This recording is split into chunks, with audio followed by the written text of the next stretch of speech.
창세기 16장 1절에서 16절까지 우리 한 목소리로 함께 봉독합니다.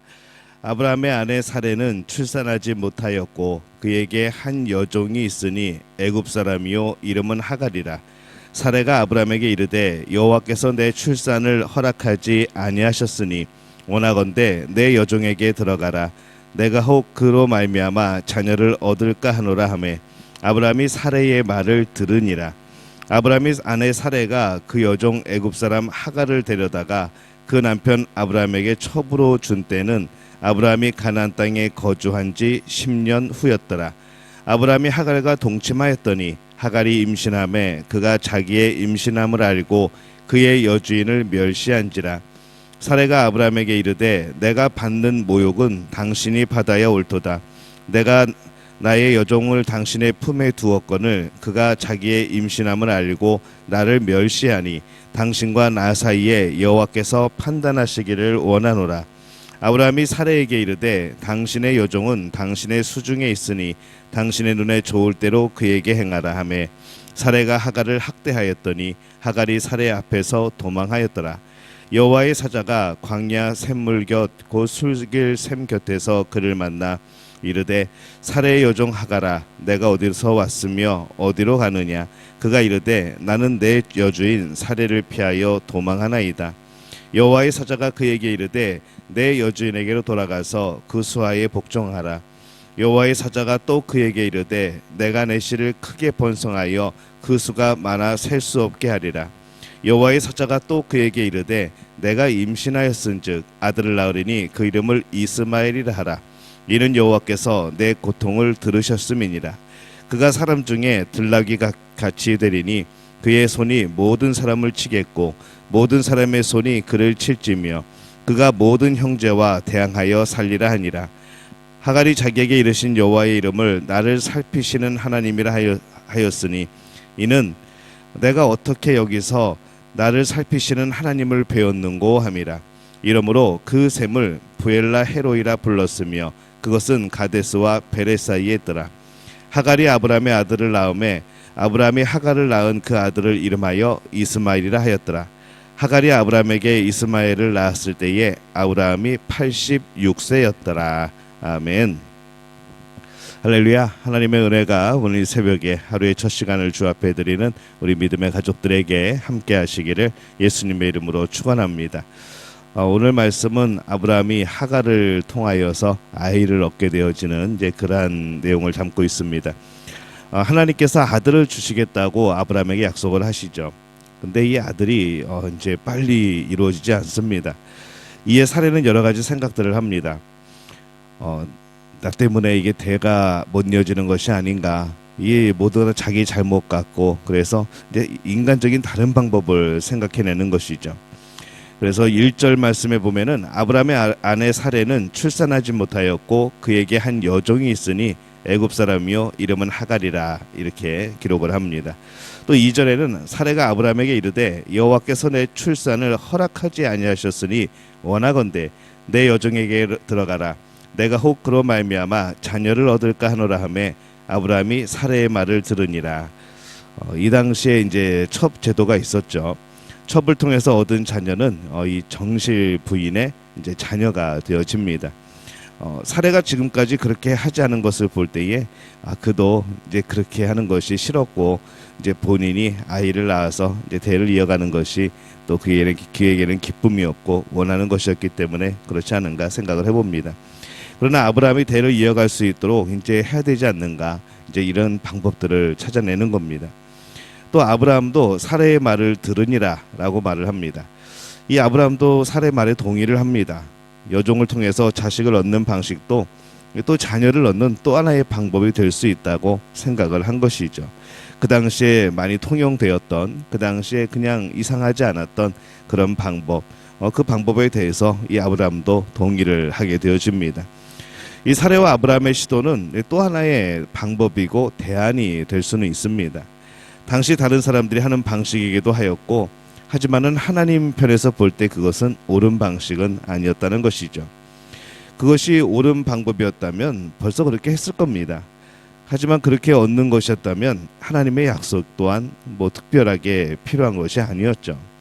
그냥 네가 어떻게든지 아들을 하나 얻어봐라. 그럼 내가 그에게 축복하겠다.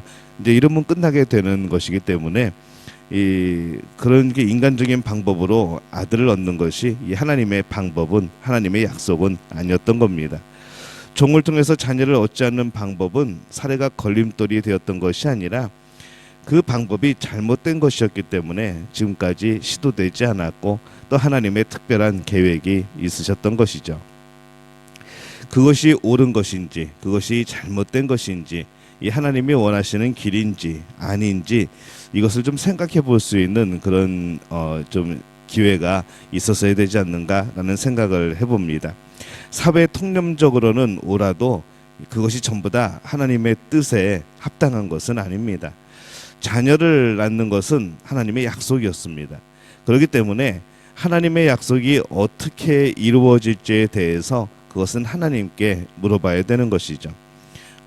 하나님이 약속을 주실 때에는 계속하여서 하나님께 또 물어보는 겁니다. 그 약속의 방법이 무엇인지, 또 하나님께서 특별히 어떤 방법을 말씀하셨을 때에는 그 방법에 대해서 마음에 새기고 또 그 방법대로 하나님의 원하시는 대로 이루어질 수 있도록 그렇게 또 순종하는 그런 마음들이 필요한 것이죠. 오늘날 목적을 이루는 다양한 방법이 사용이 됩니다. 그런데 아무리 선한 목적이라고 하여도 그 방법이 잘못되어지면은, 그 과정이 잘못되어지면은 이 결코 옳은 것만은 아닙니다. 사회 통념상 허용되는 것이라고 하여도 이 하나님이 기뻐하지 않는 일이라면, 그런 방법이라면, 그런 과정이라면은 그건 잘못된 것인 거죠. 진정 하나님의 목적이 이루어지기를 원한다면 그 방법도 그 과정도 철저하게 하나님의 선한 목적에 맞아 들어가야 되고 그것에 부합되어야 됩니다. 3절 말씀에 보면은 아브라함의 아내 사레가 그 여종 애굽 사람 하갈을 데려다가 그 남편 아브라함에게 첩으로 준 때는 아브라함이 가나안 땅에 거주한 지 10년 후였더라. 이렇게 말씀을 합니다. 이 가나안 땅에 거주한 지 10년 후였더라. 지금 이 일이 일어나고 있는 때는 아브라함의 나이가 85세 때입니다. 우르에서 꿈을 안고 나왔고 아직 꿈이 실현되지 않은 그런 때인 것이죠. 그러나 이 하나님의 약속의 길을 가는 것은 꿈이 실현되지 않은 때도 여전히 영광의 길입니다. 이미 하나님이 약속을 하시고 언약을 주셨다는 것은 이미 그 자체가 복인 것이고 그 언약은 반드시 이루어진다는 것이죠. 그렇기 때문에 지금 당장 그때가 이르지 아니하여서 실현되지 않았다고 할지라도 여전히 우리는 그 하나님의 약속이 이루어진 것을 보면서 살아가야 되는 겁니다. 그러면 기쁘겠죠. 그러면 감사함이 넘칠 겁니다. 그러면 은혜가 되어지겠죠. 우리가 늘 이것을 기억하며 살아갈 필요가 있는 것이죠. 우리가 하나님의 나라, 예수님이 이 땅에 오실 때 하나님의 나라를, 다가오는 하나님의 나라를 선포하였지만은 진정 우리가 그 하나님의 나라를 실제로 경험하는 것은 앞으로의 일이 되어집니다.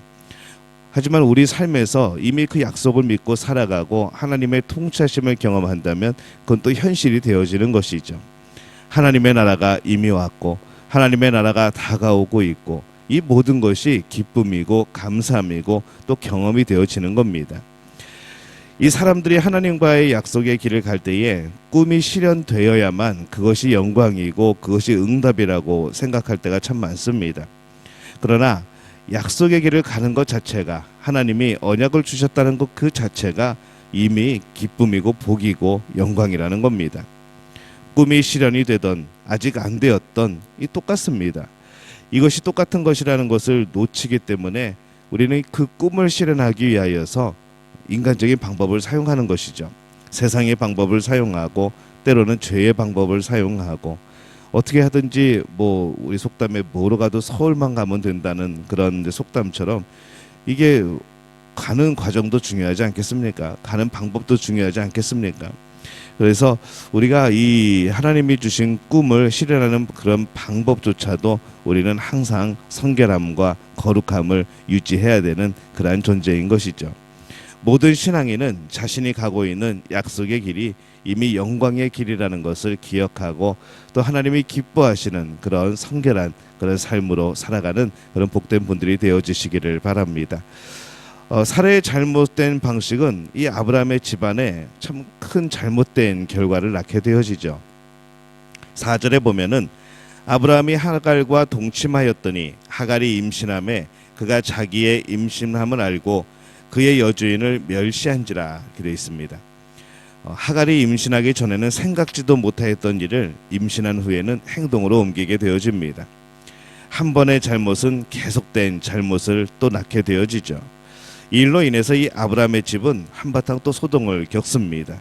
근데 그게 그걸로 끝나는 게 아니라 그 이후에도 계속하여서 이제 문제가 되어지는 것이죠. 사례의 권리 행사로 인하여서 임신한 하갈이 도망을 갑니다. 도망가는 그를 하나님께서 또 만나 주십니다. 10절에 보면은 여호와의 사자가 또 그에게 이르되 내가 내 씨를 크게 번성하여 그 수가 많아 셀 수 없게 하리라. 이 아브라함에게 주신 자손에 대한 약속과 굉장히 비슷합니다. 하나님께서 하갈을 긍휼히 여기셔서 그의 씨가 큰 민족을 이룰 수 있도록 은혜를 베푸실 것을 약속하는 그런 모습입니다. 근데 이 씨에 대한 번성은 하갈에게 하신 말씀이지 아브라함에게 하신 말씀은 아닙니다. 아브라함은 하나님께서 말씀하신 방법을 통하여서, 아브라함에게는 하나님이 원하시는 방법을 통하여서 그 씨를 번성케 하실 겁니다. 이 방법이 다르다는 것이죠. 같지만 비슷하지만 다른 것, 모두 다 하나님이 이루시는 복 같지만 뭔가 좀 다른 느낌이 다른 이제 그런 결과인 겁니다.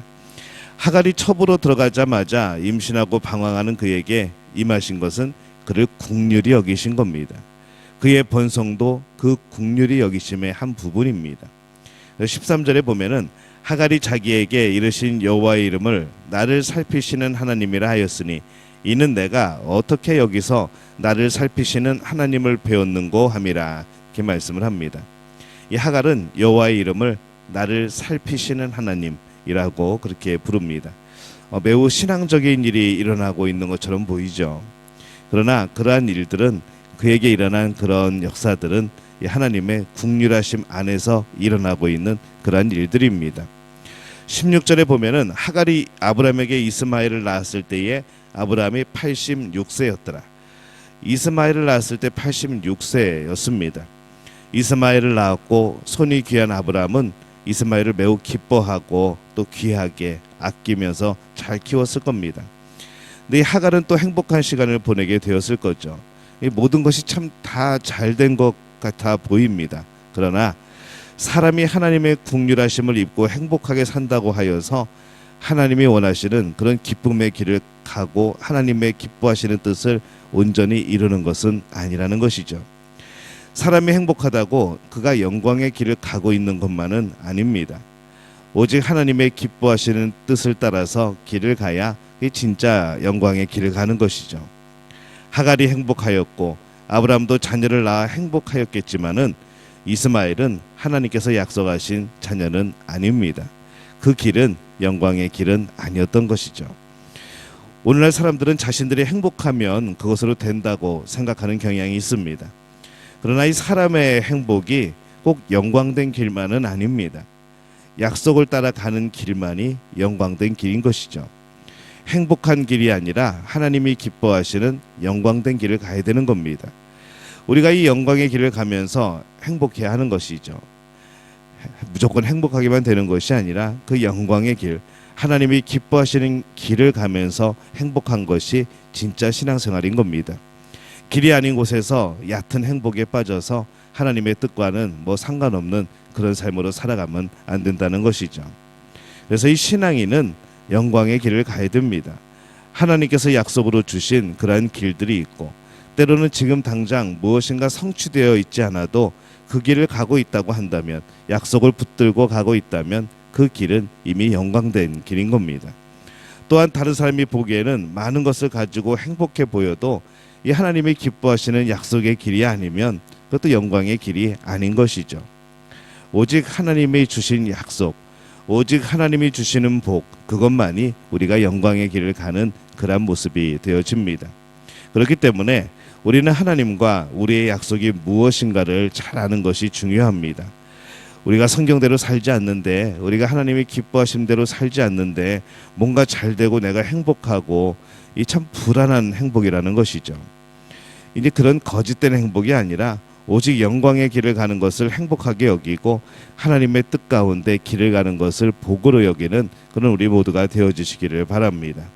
그래서 이 복이라는 개념을 우리가 우리 마음대로 세상의 그런 모습대로 정해놓는 것이 아니라 진정 하나님이 기뻐하시면 입은 것이 바로 복이라는 것. 그래서 언제나 우리가 생각하고 살펴봐야 될 것은 이 하나님이 기뻐하시는 일인가, 이것에 대해서 늘 우리가 생각하며 또 그것에 대해서 묵상하여 볼 수 있는 우리의 모습들이 되어지기를 바랍니다. 오늘 이 복을 누리며 살아가는 우리가 되어지기를 예수님의 이름으로 축원합니다.